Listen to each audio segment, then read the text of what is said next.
What's up, guys? It's Rowan. And Brooklyn. Here from Artismart TV, bringing you another episode of the HSC English Lit program, affectionately known as #help. Now, in this episode, we're going to be diving into The Truman Show. But in particular, we're going to be using The Truman Show to show you how to effectively analyze your texts and then use that analysis to construct an A ranking paragraph for an essay. So that's fundamentally what we're trying to set out here to do. Before we do that though, I just want to sort of quickly set some ground rules, right, for what good analysis actually looks like. What is good analysis? What are we talking about here? What are the ground rules? Cool. So I think there's a few really important things in good analysis. So the first one is that we always need to make sure when we're writing analysis that we've actually got a good topic sentence so that we can write that strong analysis. You know, if we've got a topic sentence that's super boring, that like is saying something that's so obvious that sort of anyone could have thought of it, and probably not our analysis and what we're writing in our analysis is not going to be that interesting either. So the actual claim that you're making in your topic sentence is part of what makes for really strong the claim you're making in your topic sentence is what makes for really strong analysis. So the first step then in good analysis actually doesn't even start with analysis. It starts with get a good topic sentence. Spend the time working on the topic sentence, or essentially the idea that you're trying to unpack from that text. So that's number one. What's the other ground rules for good analysis? Yeah, so number two, which sort of directly flows out of that, is that we always need to make sure that we're linking our technique to our overall idea. So that's kind of what analysis is in many ways in English, is it's that bridge between our technique and our claim that we're making. And that's part of why our claim that we're making is so important, because it's fundamental to our analysis. Now, one of the biggest mistakes that I see all of my students, and I know you have the same issue, Rowan, make, is that they will just name drop in their technique and then they'll just jump straight to their idea. And they don't actually spend time unpacking what is that technique doing in order to, get to that idea. So what they're doing is they're saying metaphor, therefore. Yeah. Right? And therefore is not the bridge. But right? but they're saying metaphor, therefore this shows, some potentially deep idea. But when I sit them down and I'll say, how does the fact that this is a metaphor actually show that idea that you've just said? And they're like, oh, it doesn't. I just said the word metaphor there. Because it was the best technique I could find. And I'm sure you guys relate to that. Like, put it in the comments below if you've done that before, where you've just put in your technique and then you've put in what you want to say, but you haven't actually really thought about how is your technique achieving what it is that you want to say. Great. So if we were to really quickly wrap this up, we've got rule number one, start with your topic sentence. Really, really critical. Rule number two, you want to make sure that you have, yes, your technique, but you want to be having a bridge to the idea. And the bridge is all about the how, right? Essentially how that technique itself actually says something and builds that idea in a powerful way. And if you're worried about how you will do that, don't worry. That's what this whole entire episode is going to be about. It's going to be about us unpacking how those techniques are achieving the ideas in the Truman Show. Brilliant. So let's dive in. Let's dive into The Truman Show. Now, we want to follow our own advice, of course.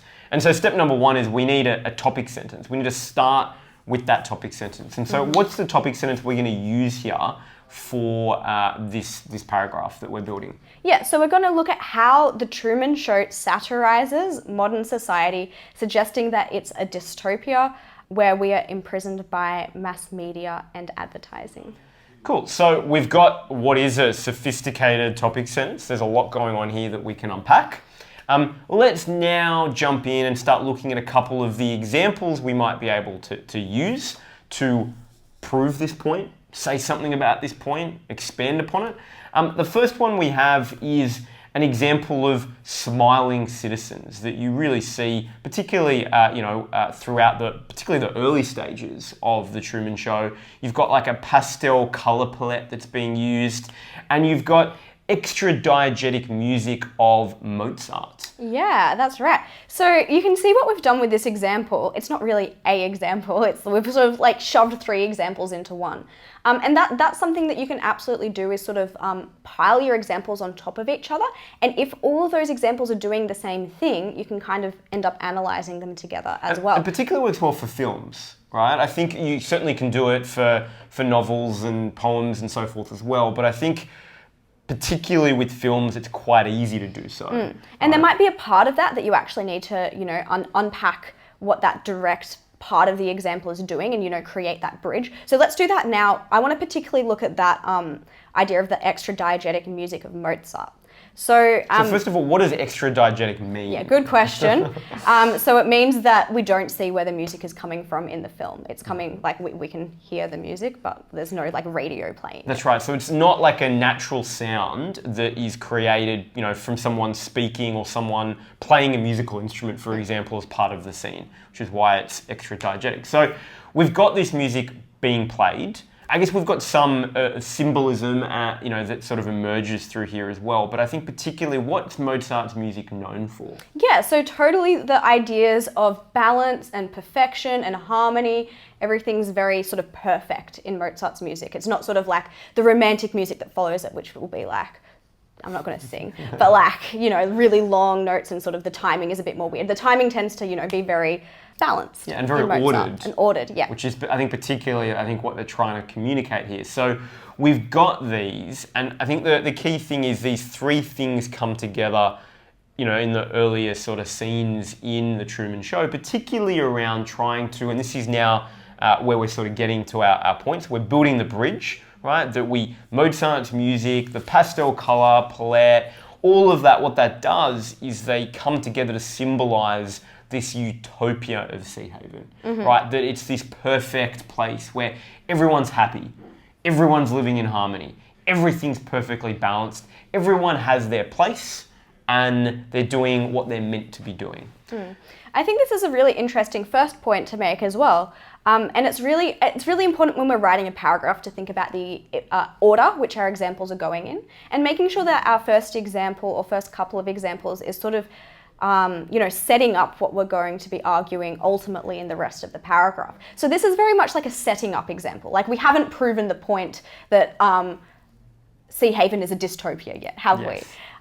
So our topic sentences talked about how The Truman Show satirizes our society, suggesting it's a dystopia. So what's really interesting is all this analysis that we've just talked about has shown how Seahaven is a utopia. And I think this is a really important point, because I think it can be easy to feel like when you have your topic sentence, you're right, that you've got to then go, well, I need to have all the evidence of how it is a dystopia. Yeah, and you're just going to repeat yourself 3 times, like dystopia, dystopia, dystopia.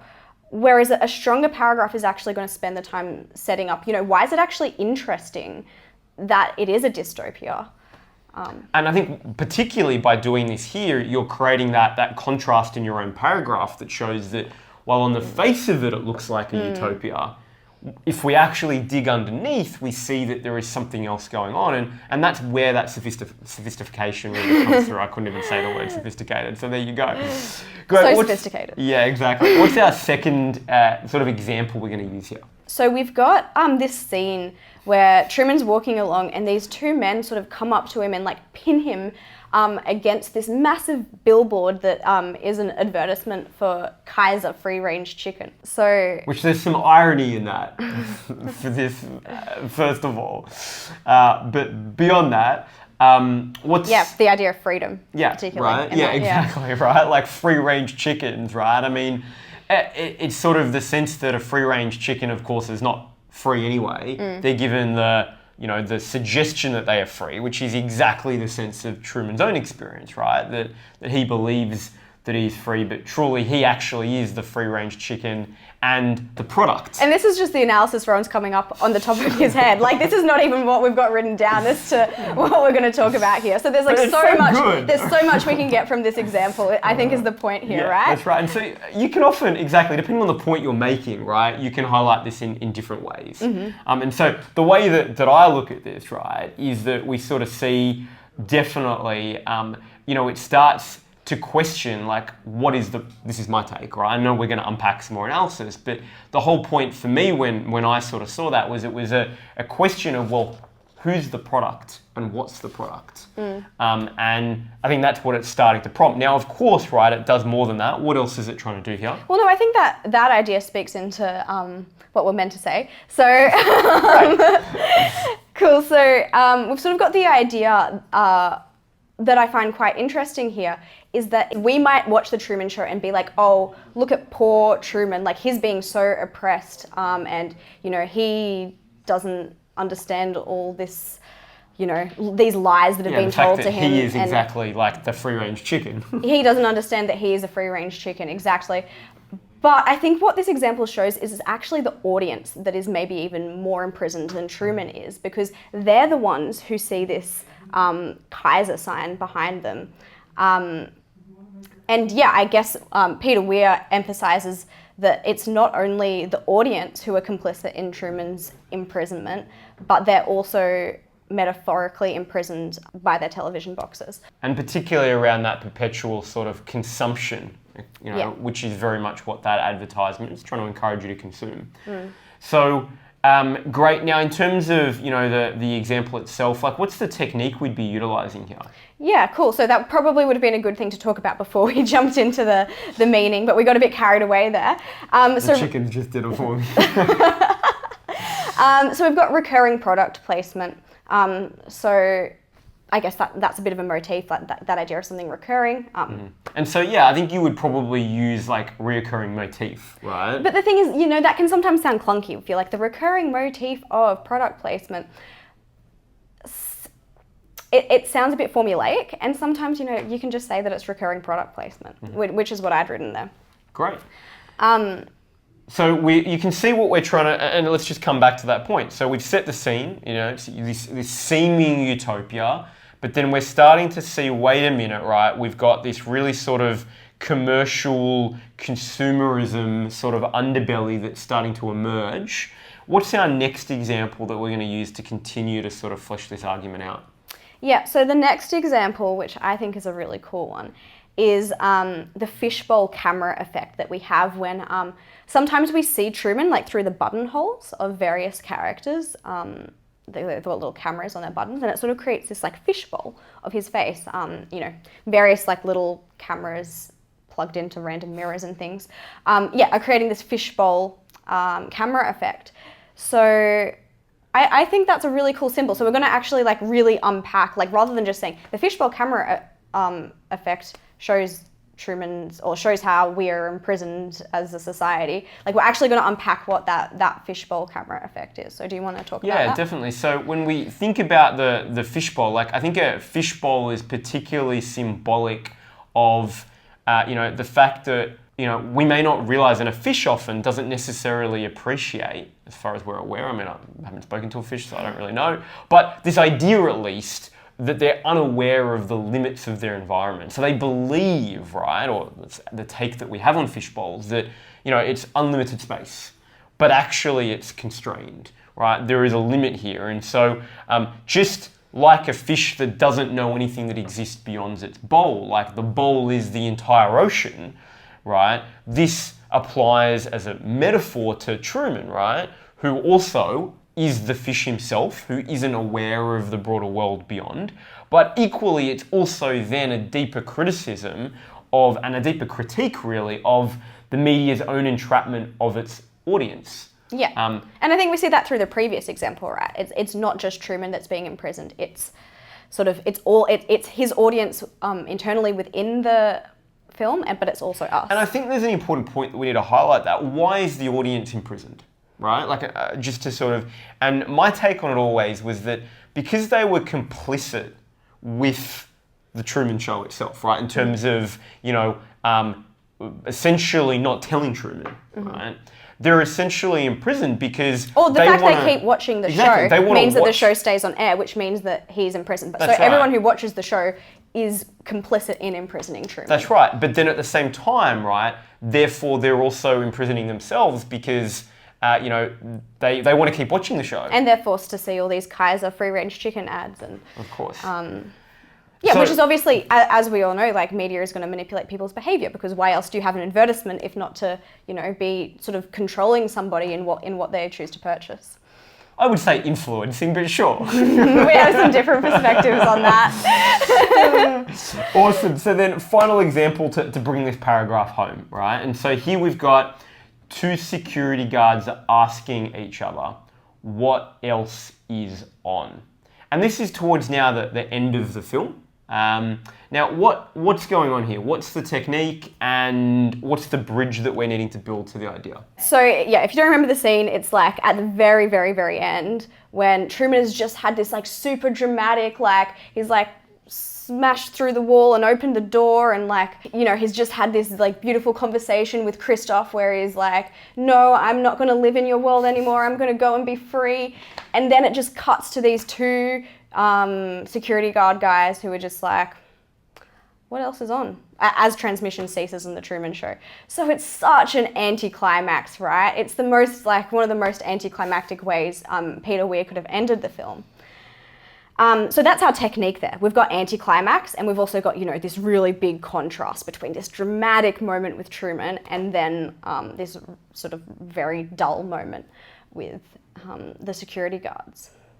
And so I just want to pause for a minute and note, right? To note that, you know, we've really gone through like 4 different examples at the moment. We're still going to unpack this, and we've highlighted different techniques. Note that only one of them talked explicitly about a camera effect. And I just want to highlight that for a moment, because one of the things that I often see when we sort of look at the techniques, particularly for films, and I'm not saying that you shouldn't do this, but I think often where students tend to go to is, okay, like what's the camera shot, what's the camera angle, because they're relatively easy to do, right? You can identify them quickly, you can pop it down, but actually what we can see here is that there's a whole other level of techniques that you could and should be really trying to draw from.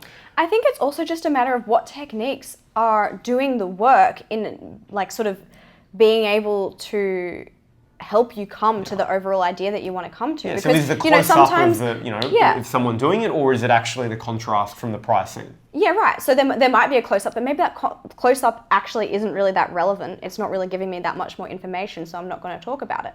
But on the other hand, if your argument is all about like the deep emotional effect of something on someone, like a close-up might be super relevant. So it's not a matter of like there is a strict amount of how many film techniques you should use. It's more a matter of like how relevant are these techniques to being able to prove your topic sentence. Definitely, but what I'd encourage, because I know the default tends to be toward film technique, right, is to look beyond that. Because I think you'll be surprised. So let's come back to this. So what is the bridge here? So we've got anticlimax, we've got this really sharp contrast with this example.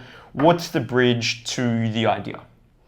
Yeah, so I think it's the fact that it's really, you know, this anticlimax is showing us how entrapped these security guards are by media, that they're not, you know, they haven't sort of been inspired by this beautiful moment. It hasn't been a moment where for them, right? Exactly. They're just like, but the funny thing is, and I think what this moment is actually getting us to reflect on is we're like, how could they do that? But then when we turn off the Truman Show and we stop thinking about the Truman Show, how quickly do we go and start watching another show? Or how quickly do we go and, you know, just go on our mobile phone? One TV show, right? And then you're like, oh, it's done. And we've all felt it, right? I'm sure. Like, you know, we've all felt, I know, I get it when I read books, but, you know, we feel it with TV shows as well, where you've watched it and it's felt like such a part of your life for the week or the 2 weeks or however long you've been watching it, because it's been there. It's almost been like a friend, and then when it's gone, right, there is a little bit of a hole. Maybe it's just me speaking. There is a void, right?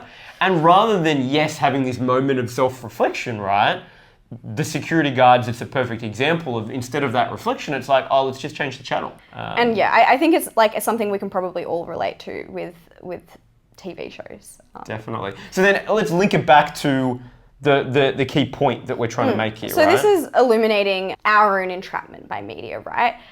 So Truman's audience in the film have lived vicariously through Truman for the last 30 years, and this has impeded them from living their own lives. Yet when Truman realizes that his life is a complete facade, the audience, they're not mimicking his realization at all. They're just like... They haven't realized that as much as Truman's life is a facade, there are reflections of that in their world and our world. So, and I just want to pause because I want to come back to our topic sentence now for a moment, right? Our topic sentence was, you know, it satirizes modern society, suggesting it's a dystopia where we're imprisoned by mass media and advertising. And I think certainly we've highlighted potentially the suggestion of mass media and advertising. My sense is, just as a self-reflection, like, have we shown dystopia? Yeah, so I think that's something, that idea of imprisonment, we can definitely link that to the idea of dystopia. So we probably could have used that word more previously, but it's something that like we can so easily make the jump from the idea of being imprisoned in this world that looks like a utopia to then being able to call that a dystopia. Great, yeah. So the point that we're trying to highlight is that, again here, right, you don't necessarily need to have this really big example of something that just shows that this is a dystopia very explicitly. Sometimes you can instead draw that inference from more subtle things that are going on that you're communicating. And you don't need to have the words of your topic sentence in every single example either, because that becomes repetitive, right? So I feel like the ideas we've talked about are clearly dystopia ideas, especially when we see in contrast to the fact that the Truman Show initially looks like a utopia. So then, we can probably, maybe in just one of our examples and then at the end of the paragraph, link it back to that idea of, the dystopia. I think the thing that we have really proved is the idea that we are imprisoned by mass media and advertising, and the fact that it's not. I think that's what's really interesting about the idea for this paragraph, is it's not like, I know a lot of people have watched the Truman Show and just seen Truman as the victim, but what Peter Weir's doing that's really interesting in the Truman Show is showing that we're also the victims of that TV mass media advertising. That's right. Awesome. So I think that is a fantastic note to sort of start pulling this together and conclude. If you have any questions about either how to write good analysis or the Truman Show itself and sort of how you're pulling together your analysis and paragraph for it, let us know in the comments below. Of course, check the link to the article below this video as well, which will give you, access to the paragraph and the analysis that we've just done so that you can actually see it and read it. If you haven't already, hit subscribe. We do more deep dives on texts and tips and tricks on English and beyond. And that way you'll get notified when we release new videos. Otherwise, see you next time.